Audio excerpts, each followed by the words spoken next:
Okay, hello. My name is Carlos, and this is my experience. This was my experience watching the new Sword Art Online movie.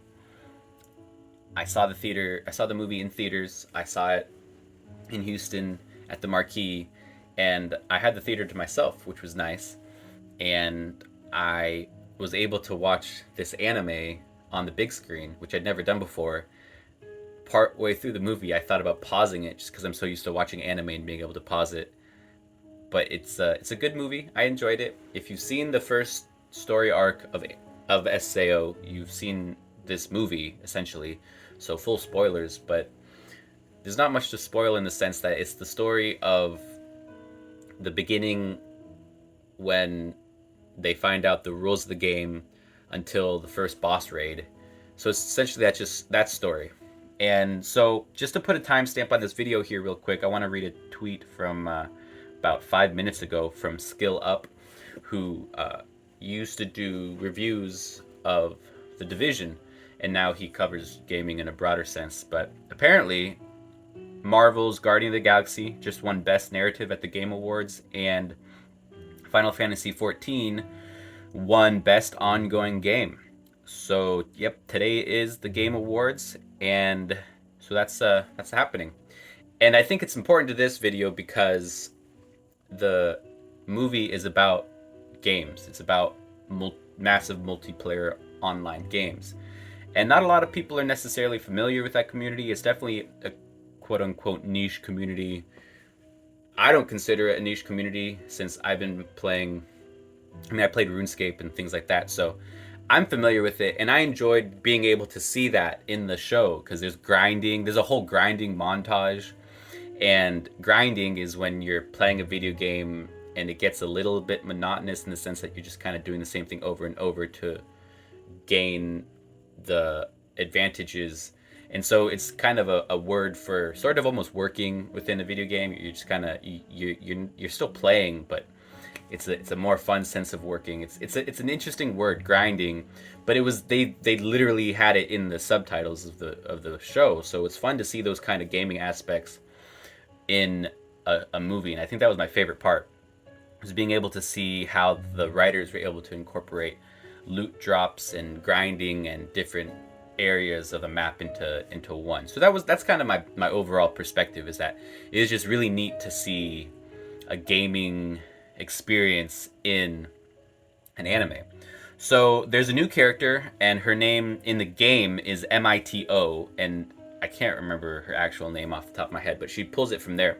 And she has like purple hair, and she's apparently Asuna's friend at school, who's actually smarter than Asuna, and she's the one that Mito is the one that knows about gaming, and Asuna is the one that doesn't know about gaming.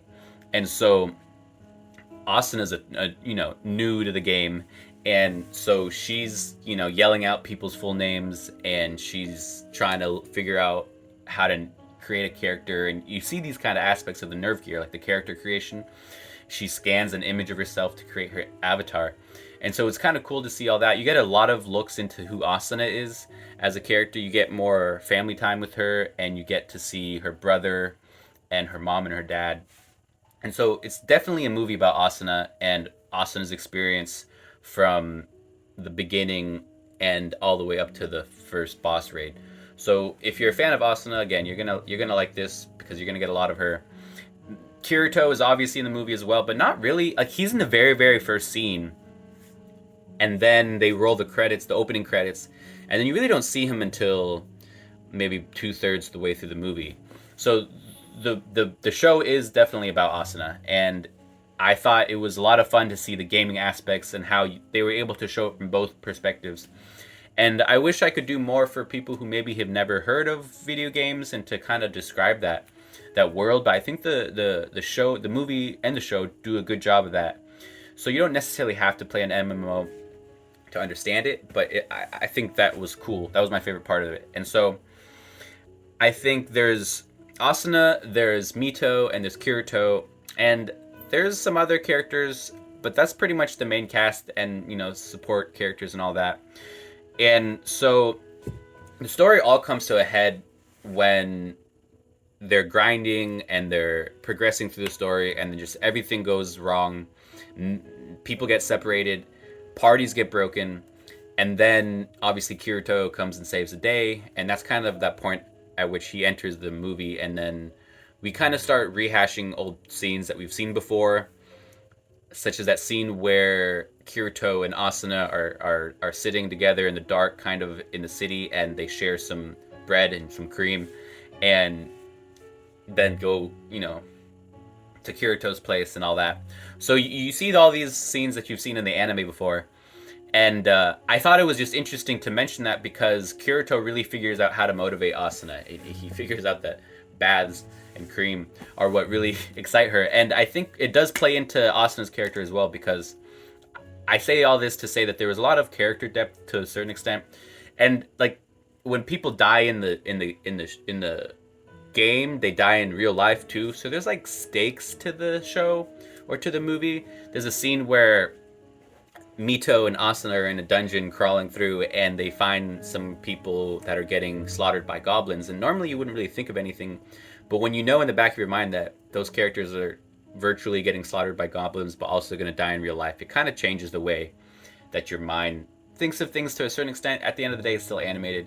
But it was cool to see some of those real stakes, because even Mito, there's a scene where she flashes back to some friends making fun of her, and then they flash forward to Asuna kind of making fun of her for the same thing, but Mito progresses past that and forgives her. She doesn't hold it against her, even though people in the past used to make fun of her for playing video games so much. And so I thought it was cool to see the character growth, the character depth in Mito, and to see it in Asuna as well, who was really kind of looking for motivation and eventually found a way for her to express herself more in the video game than she was in real life. And so I thought there was some good character depth if you were looking for it. But yeah, I enjoyed the movie. I enjoyed the experience. I had the theater to myself. I had my feet up and everything, so it was a good experience. And I mean, I would recommend it to anybody who's a fan of SAO, or who is a fan of MMOs, or someone who doesn't know about gaming or wants to get into this. It's a good gateway into anime, similar to Attack on Titan. It kind of mainstream things. I think SAO also mainstream things, but also brings in the gaming aspect. So just to wrap it up here, at the end of the movie, there's obviously credits and the end scene. There's an end scene at the end of the credits, but during the credits, there's subtitles and an anime, or not an anime, but a song, a song for the credits. And one of the subtitles said something about life is a kaleidoscope. I think the name of it is Go, or the kanji for the song is just Go. I enjoyed that song, and I'll put the link here because it's it's on YouTube. You can find the song. It's a cool song. I enjoyed that. I want to go back just to see the lyrics written out, because I tried listening to it again. I can't find the lyrics for it anywhere, but that was cool. I enjoyed the end credits there. And also, if anybody's looking for anime that's similar to SAO, I have two recommendations. The first one is called Full Dive. This ultimate next gen full dive RPG is even worse than real life. So that's a good one that came out fairly recently in the past couple seasons. And I think if it hadn't been for SAO, we probably wouldn't have this anime. And then another one that I recommend is Recovery of an MMO Junkie. And I think both of those are good because they still show those gaming aspects, and it goes a little bit more in depth. And I really think that you wouldn't have those anime if SAO hadn't been so popular. So while I was watching the movie, I couldn't help but think of these animes as well. So if anybody's looking for recommendations, it's Recovery of an MMO Junkie and Full Dive. This ultimate next-gen full dive RPG is even worse than real life. So those are some recommendations. I enjoyed the movie. I enjoyed the loot drops, the grinding, the rare animals, sort of that weirdness. Also, the weirdness, not the weirdness, but like that weirdness of when you realize that somebody is playing a game and their character is a male or female. Kind of that fluidity. It was shown how that is in an MMO. So I enjoyed that too, and I look forward to finding out more about the end credit scene. And I hope that y'all will look at maybe check out those other anime. if you have the time. But anyways, yeah, that's kind of my experience. I did intend to do this in one take, but I got nervous in the first take and I deleted it, and so this is my second take. But I hope to post more movie experiences, movie reviews in the future. In the past 2 or 3 weeks, I've seen Ghostbusters. I'm going to see West Side Story this weekend. I saw Eternals finally last night, and I actually kind of enjoyed it, not gonna lie. I'm seeing The Matrix. I saw Encanto. I saw that one twice. So I hope to keep taking notes and putting out more content. This is my first video, and I wanted my first video, my first movie review, to be about an anime, just because that's a lot of inspiration to me. And so, yeah, that's the review, that's the experience, and hope y'all like it. And I look forward to doing this more. Cool, great. Okay, bye.